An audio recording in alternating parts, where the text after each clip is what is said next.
आवाज सर्वसामान्यांचा. खटाव तालुक्यात सध्या शिवारात जिकडे नजर टाकेल तिकडे शेतकऱ्यांची सुगी चाललेली दिसत आहे. गहू, हरभरा सुगी उरकत आली असली तरी ऐन उन्हाळ्यात ज्वारी काटणीची धांदल शिवारात दिसत आहे. अशातच ज्वारीची पेरणी मागास झाल्यामुळे उत्पादन कमी प्रमाणात दिसून येत आहे. अवकाळी पाऊस पडला तर पिकं पिवळी पडण्याची भीती शेतकऱ्यांना वाटत आहे. अजून शिवारात 30 ते 35% ज्वारीची पिकं उभी असून ज्वारी काढणीनंतर काटणी, पेंढ्या बांधणे अशी लगबग शेतकऱ्यांच्या शिवारात दिसून येत आहे. ज्वारीची पीक कमी असल्यामुळे कडब्याला चांगला भाव आला आहे. त्यामुळे अजमितीला कडब्याचे दर शेकडा 3,500 ते 4,000 कडे गेला आहे. ज्वारीचा सुद्धा दर 4,000 ते 4,500 रुपये चालला आहे. यामुळे काही शेतकऱ्यांना याचा फायदा होणार तर काही भागातील काही शेतकऱ्यांना जनावरांसाठी कडबा विकत घ्यावा लागणार असे चित्र दिसून येत आहे. मार्च महिन्यातील कडक उन्हाळ्याच्या झळा लागत आहेत. अशातच शेतकऱ्यांनी काही प्रमाणात गव्हाची पिकं मशीन यंत्राच्या साहाय्याने काढली असली तरी अजूनही शेतकरी घरगुती पद्धतीने गव्हाची पिकं काढीत आहेत. खटाव तालुक्यात तसेच भागात ज्वारीचे उत्पादन कमी प्रमाणात दिसत असल्याने 3,800 ते 4,500 रुपये प्रति क्विंटल ज्वारीला चांगला दर मिळणार असे दिसत आहे. शिवारात सध्या काही आगाप तर काही मागास ज्वारीचे पीक उभी आहेत. पुढच्या सुगीला रान मोकळे करण्यासाठी पहाटे लवकर उठून शेजारी पाजारी पैरा पद्धतीने एकमेकांना ज्वारी काढणीला रानावनात मदत करताना दिसत आहे. ज्वारी पिकाचा कडबा जनावरांना चारा म्हणून फायदेशीर ठरतो. त्यामुळे शेतकऱ्यांना ज्वारी काटणी, पेंढ्या बांधणे आणि शिवारात गंजी लावून ठेवणे अशा प्रकारे शेतकऱ्यांना ज्वारी पिकासाठी शिवारात मेहनत करावी लागत आहे आणि मशागतीची काटणीची रानावनात शेतकऱ्यांची धांदल दिसून येत आहे. नमस्कार मंडळी, आपण पाहताय मायभूमी न्यूज. आता आपण आहोत पळसगाव शिवारात. तर इथे शेतकरी आहेत, उन्हात आणायचे काम करतात. आपण जाता जाता पाहिलं तर शेतकरी इथे उन्हात आणत काम करतात आणि पावसाच्या भीतीनं, अवकाळी पावसाच्या भीतीनं त्यांची एक कामाची ज्वारी काटणीची लगबग चालू आहे. तर त्यांच्याकडं आपण जाणून घेणार आहोत काय कितपत सुगीचा सीझन उरकला आहे आणि काय झालं आहे, का गडबड चालली, पाऊस पडला तर भीती आहे, काय सांगाल? पाऊस पडला तर ज्वारीचे फारच नुकसान होणार आहे. बरं. म्हणजे पीक एकदम म्हणजे पिवळं पडणार आहे.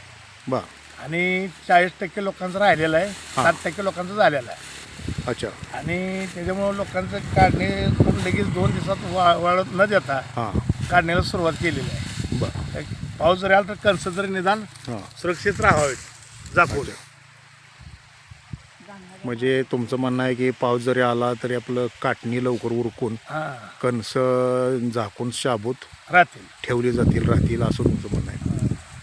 तर काय उन्हातानात काही लोक सावलीला बसलेले आहेत, काही शेतकरी धडपड चालू आहे शिवारात. तर किती टक्के ज्वारी आगाप मागास आहे, किती उरकली, सुगी किती उरकली? 60% झालेले, 40% राहिलेले. बरं. त्या 40%साठी लोक म्हणजे काय करतायत. अच्छा. हां. मग आता कडब्याचा दर कसा आहे, ज्वारीचा दर कसा आहे, काय सांगाल? आता सध्या 5 पर्यंत आहे.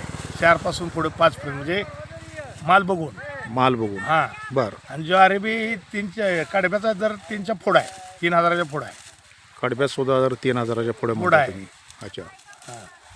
कडबं बघून आहेत म्हणजे कमी जात आहे, पण 3,000च्या पुढं सर्वसाधारण कडबा आहे. शेतकऱ्यांना एक फायदाच आहे की शेतकऱ्याचा फायदा झाला पाहिजे. फायदा झाला पाहिजे. शेतकरी जगला पाहिजे, शेतकऱ्याचा फायदा झाला पाहिजे. काय तुम्हाला वाटते? शेतकऱ्याचा फायदा झाला पाहिजे, जगला पाहिजे. आणि यंदा ज्वारीचं पीक कमी केलं लोकांनी. त्याच्यामुळे ज्वारीला एवढा भाव आला, कडब्याला ज्वारीला. अच्छा. का कमी झालं? काढायला माणसं मिळत नाहीत. दुसरी गोष्ट, जास्त ज्वारीला 25च्या 3,000 वर नसते. रोजगार तेवढे पैसे घेऊन जातात. बरं. आणि कडबा 25च्या आतच असतो दरवर्षी. तुझं कडबा 3,000 पुढं आहे यंदा.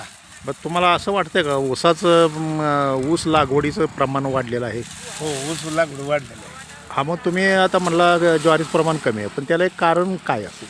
कारण म्हणजे कसं आहे, माणसाने ज्वाऱ्या काढण्यामुळं बिहानं माणसं मिळत कमी केल्या. बरं. आणि गव्हाचं प्रमाण जास्त केलं. गहू मिशनीवर निघतो. बरं हां अच्छा आणि ज्वारी माणसं लागून काढून घ्यायची जाते. पण माणसं नसल्यामुळे माणसाने कुठे अर्धा एकर पाऊण एकर थोडी आपली खायापुरतीच केली.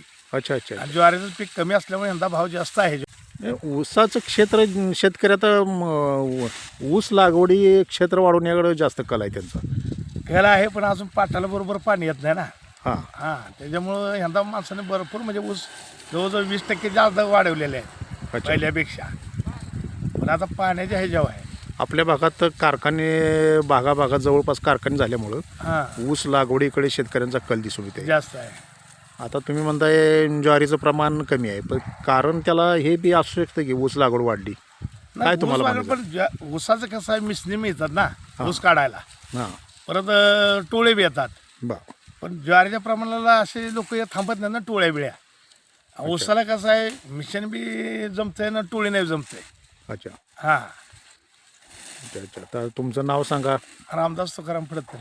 तर मंडळी आपल्या पुढे रामदास तुकाराम फडतरे शेतकरी इथं उन्हातानात काम करत आहेत आणि त्यांनी थोडे ऊस उत्पादन लागवड आणि ज्वारीचं पीक ह्यातला थोडासा फरक जाणून दिला आहे. ज्वारी आगाप मागास का झाली आणि आता अवकाळीच्या भीतीने इथे काटणीचं हे ते काम जोरात सुरू आहे. जर पाऊस आला तर त्यांचं म्हणणं आहे की इथं ज्वारी अशी लपेटून ठेवली झाकून ठेवली जाईल असं त्यांचं म्हणणं आहे. तर शेवटी काय सांगाल, कधी उरकल सुगी ही सुगी काय ज्याच्या त्याच्या सुगी एक 8-10 दिवस तर चालणार अजून, कारण ज्वाऱ्या उभ्या आहेत काय काय लोकांच्या. अच्छा. आणि दुसरी गोष्ट माणसं मिळणार. कुणाचं काढायचं बाकी आहे, कुणाचं काढून टाकलेलं काढणे आहे. अच्छा. हां. ओके.